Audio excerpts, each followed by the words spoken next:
thank you for being here, for sticking around for a little while longer before lunch. We got a couple more to go here. And, after seeing things this week and seeing a lot of the other presentations and things that are going on, I'm excited. I've been seeing a tremendous amount of optimism, of energy, of enthusiasm about what's going on in our industry.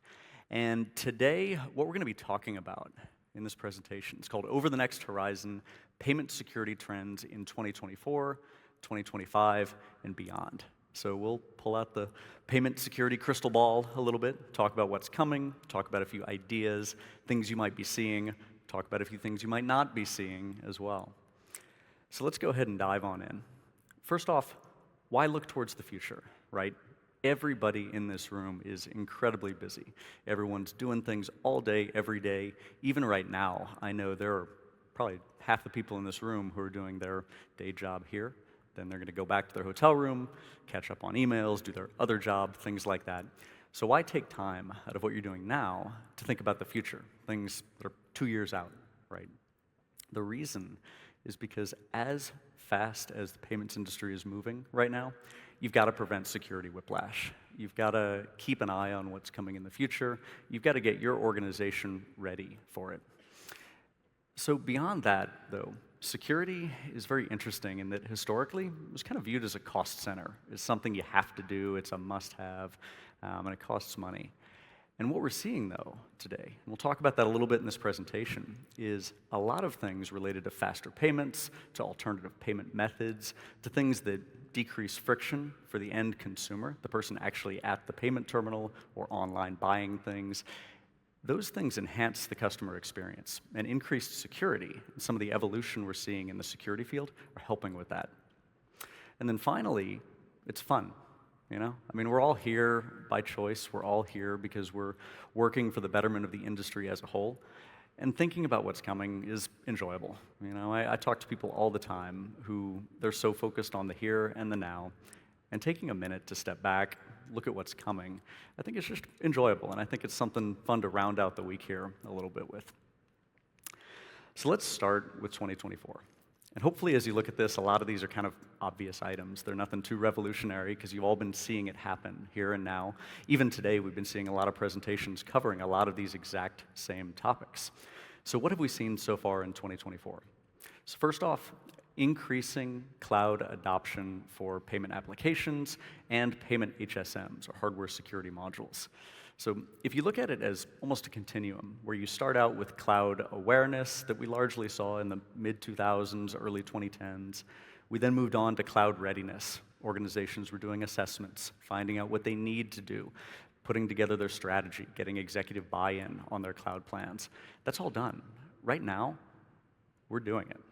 Everybody out there who's looking at the cloud or has thought about it, they're going through that adoption phase right now.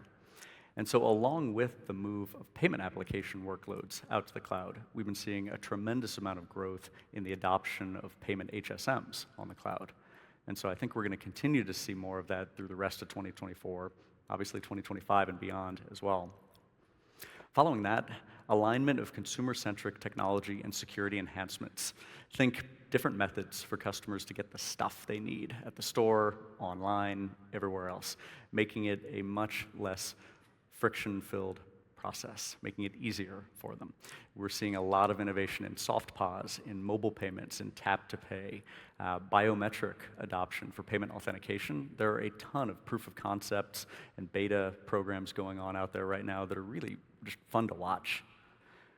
Additionally, a lot of the security challenges that we've seen kind of fading into, I won't quite say obscurity yet, but they're a lot less prominent. Devaluation of the PAN is becoming a real thing. Card cloning is kind of going away, or at least it's becoming a lot less significant of a threat than it once was. And I think that's a testament to what everybody here is doing. It's a real success story that we're seeing, and something everybody should be proud of as well. PQC, I'm not even going to get into it beyond scratching the surface here because there have been people a lot smarter than I am who've given really good overviews this week so far. But post-quantum cryptography readiness is becoming a priority. So if you look at that same continuum that I showed on the top, cloud awareness, cloud readiness, cloud adoption, my opinion is that for post-quantum cryptography, we are firmly in that middle stage now. PQC readiness, where organizations are looking at what they have. They're doing cryptographic inventory. They're finding out how they're going to plan for this upcoming major change within the industry. And then finally, we're seeing a big consolidation between payment and general purpose security workloads. Historically, payment security largely has led the way. A lot of sensitive data in the payments industry has been what people have looked to first to protect. And now, a lot of organizations in general, corporate data protection, IoT manufacturing, legal technology, healthcare, a ton of different industry verticals are looking to what the payments industry has done for inspiration there. And so with that, we're seeing a lot of consolidation of that technology. No longer are payment cryptography and key management and data protection technology platforms different than general purpose ones. There's a lot of crossover there. And to build on that a little bit, if you look at historically what payment executives would think of when they think payment data security, by and large, they would think of these 5 categories. So you've got payment HSMs, you've got cloud HSMs, which kind of, in their own way, are kind of one category right at this point. So really 4 categories. You have payment key management. So how are you managing the cryptographic keys that are used by your payment terminals, by your mobile payment applications, by your ATMs, everything like that. You look at IoT, or Internet of Things certificate authority. Essentially, how do those payment terminals and payment acceptance devices get authorized to do that, to receive those keys, to transmit data, to encrypt data? And then finally, you've got tokenization, building back on that data masking, devaluation of the PAN, everything related to that, to point-to-point encryption, things like that. So historically, that's what you looked at when you thought payment data security. Now, however, what we're seeing in 2024 is a dramatic expansion of that. We're seeing all of these other different use cases that are part and parcel of any normal enterprise data security environment, now getting connected with the payment security executives as well. It's just security, and I think it's kind of cool that we're seeing a lot of that crossover. So now let's look 2025. What's going to be coming into the future a little more? So we'll start the crystal ball a little bit further out here. So what do I see happening personally? AI is going to be massive. We all know that. That's standard. But I think for payment security practitioners, for assessors, for executives, for implementers, there are a lot of considerations that need to be kept in mind. One in particular that I wanted to focus on here today is around AI chatbots. Those are starting to already take tremendous amounts of resources. They're providing tremendous value, but there's also risk there. And you need to guard, if you're using these, against attack vectors like prompt injection and other things where users out there are going to try to push the limits. They're going to try to see what they can do, what they can get away with. A story, and names will be redacted to protect the innocent here, but there's an interesting story about an airline, actually not that long ago, that had an online chatbot where a user actually got it to essentially agree to a discount. And then it went through some legal battles, things like that, ended up in front of a legal tribunal that ended up ruling in favor of the end customer. They said, well, the chatbot said you had this discount, so you have to honor it. And so looking at things like that for your own implementations of this type of AI technology, maybe they're edge cases, maybe they're not. They're things you need to watch out for. Region-specific payment trends, I think, are going to increase. If you look into what India has done with their UPI initiative, with QR code-based payments, things like that, you'll see some really cool success stories out there, and I think we're going to see more of that. That's going to increase. The increasing use of super apps, applications on mobile phones that handle a lot of different things, is what consumers want, and so we're going to see continued development and expansion of those. But at the same time, the attack surface increases, the amount of data collected by those increases, the risk increases as well. So the need to secure those, even if it's not data directly related to card numbers, for example, is paramount. We're also going to see expanded types of CVM, or cardholder verification methods. So already right now we're seeing things for e-commerce like mouse capturing and things that look at what the user is doing to identify who they are from the standpoint of risk reduction. And then finally, further growth in HSM as a service, cloud adoption. That train is moving and it's not stopping, and it's something that I think is pretty exciting for the industry. So what else? What's coming in 2025? One concept that I've seen a lot of interest in so far is cryptographic inventory. And if we go back to the concept of post-quantum cryptography and what we're seeing there, this ties in really closely with that. So while we're in that PQC readiness stage, where organizations are figuring out what they need to do for that upcoming transition away from legacy, or what will become known as legacy cryptographic techniques, to post-quantum techniques, they're going to need to know what they have out there that's going to need to be transitioned. There have been a lot of talks about cryptographic agility, the ability for organizations to transition from one algorithm to the other without having to completely burn down and restart their cryptographic infrastructure. That's important here. But also just knowing what they have out there, looking at things related to certificate validity periods, looking at where sensitive data, and in particular where cryptographic keys or objects are located throughout their enterprise, is important before any of those transitions can ever happen. We're going to see an increase in biometric payment methods, and this ties into the whole desire of the consumer to make payments easier, to make it have less friction. They want to get in, get out, get their things they're buying, and go on from there. And I think some of the pilot programs that we've been seeing right now, particularly related to biometric authentication, that are doing some cool things, we're going to start to see those move into widespread adoption. And then finally, readiness for post-quantum cryptography is going to increase. This last one, I'm gonna go ahead and say this might be a very late 2025 thing, not an early 2025 thing, but I think we're going to start seeing some adoption of post-quantum cryptography. NIST has finalized FIPS 203, 204, 205 for algorithms there. We're seeing that play into what we're doing here in the payments industry, and I think we're going to see some meaningful real-world use cases that then can be taken and applied to our industry and considered for how we look at things that are going to grow. Next up here, let's have a little fun, right? We're going to look beyond 2025. And so these are all things where it's going to be a couple of years. So if I'm wrong, come back in a couple of years and kind of hit me on that. But I want to start with things that I think are realistic to expect. And probably the biggest one is that I think payment security is going to continue to be what I call a lighthouse for other industries. You know, if you look at other industries that are protecting sensitive or critical data, and you look at their standards and you read through them, and if you're familiar with what PCI has done, you're going to notice a lot of these other standards start to rhyme a little bit with what PCI has done. And I think that's really cool, and it's a testament to what we're all doing here, that other industries are looking to these PCI standards and what this industry has established for years and years now, and incorporating that into what they're doing.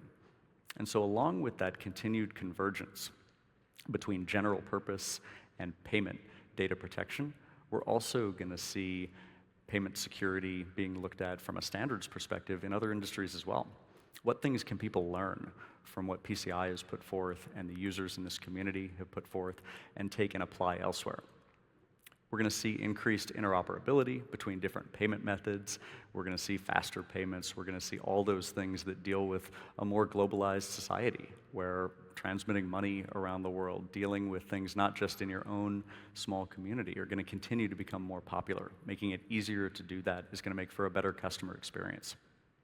And that ties back to just things that take security from being a cost center to something that allows the consumer to have new experiences, to make them engaging with your business easier and better overall. Next, I think the concept of AI super assistants is going to be rising. The idea behind that is transitioning from what we see today with ChatGPT and generative AI being a popular use case. I think we're going to see AI super assistants where you could, for example, at the end of your day, task your AI assistant with a set of objectives to handle overnight, just like you would any other employee. They'll have the ability, or that technology will have the ability to do very, very complex things. And in the PCI space, I think one interesting result of that is it could help assessments transition from, I don't want to say, periodic assessments, because it's not the way it's focused now, but even more continuous, looking at environments actively. And that's going to be really impactful in a very positive way on the security side of things. Next up, again, with AI, fraud analytics. Detailed risk profiles of individual customers can be updated dynamically. The things that you do as a consumer can be fed into these models and used to prevent fraud, lower that risk. The cost of doing that is going to plummet as well. And so with that, it's going to just enable so much more than what we're seeing today, and I'm excited about it. And then finally, post-quantum cryptography, it'll see widespread adoption. Probably half the people in this room here can give hypotheses about when that's going to happen. I've heard 2 years, I've heard 10 years. Personally, just my own opinion, I think it's going to be somewhere in the middle there. We'll see certain use cases start to adopt it first, and then looking at how that's gone, you'll see it continue further and further. So we talked about what I think is realistic. Now I want to give a couple of examples of things that I think are probably not going to happen. And the first one we see on the left here, biohacking or implantable payment methods. This actually exists today. Not as much for payments, but there's a company, I think based out of Seattle, called Dangerous Things, and they actually sell implantable RFID and NFC chips that can be put, in your hand or wherever you want. I do not think that's gonna really take off. I know it wouldn't be for me. I think it's interesting, it's fun technology, but I think we'll probably not see that actually come to fruition here. Another one that I think has some interesting implications, but probably won't take that exact realistic form you see here, is authentication of users, of people through neurosignals. And there's been some really interesting research done. I've got a link to the study here, where implantable, essentially EEG-based neurosignals can be used to authenticate an individual person. Could it have applications in our industry? Yeah, absolutely. Will it? I don't think so. So crystal ball says no on both of those. But again, come back and find me in about 2 years and we'll see how that turned out. So as we start to wrap up here, I wanted to talk about what you can do to prepare yourself and your organization for the future. Looking at these different trends, technologies, best practices, I think most important when you take this back to your organization is to look at what makes sense for you. Look at your own environment, look at your own customers, look at where you want to take security. Is it something where it's going to enable you to deliver new experiences for your customers? Is it something where maybe as an assessment firm, you can harness new technologies like AI to provide a better experience for your end customers or do new things with it? Is it going to allow you as an IT security practitioner to find out what exactly is in your current data security and cryptographic ecosystem? Where do you have cryptographic materials sprawled across your enterprise? And how can you watch for that and be agile as the transition to new algorithms in the future takes place and as things come beyond that as well? Because cryptographic agility is not just about post-quantum cryptography, just like the transition from triple DES to AES, not about just that one scenario. It's about a larger scale mindset. And I think a lot of these trends come down to a mindset, not necessarily a specific thing to do. So what I would say is being proactive, like why we're here today talking about the future. Being proactive rather than reactive is probably the best piece of advice I can provide. It's something just fun to talk about here. So that's about all I had for today. I'll be around for a little while if anybody has any questions and wants to catch up later over lunch or anything like that. But thank you again for taking time to be here. It's been a pleasure. I appreciate it.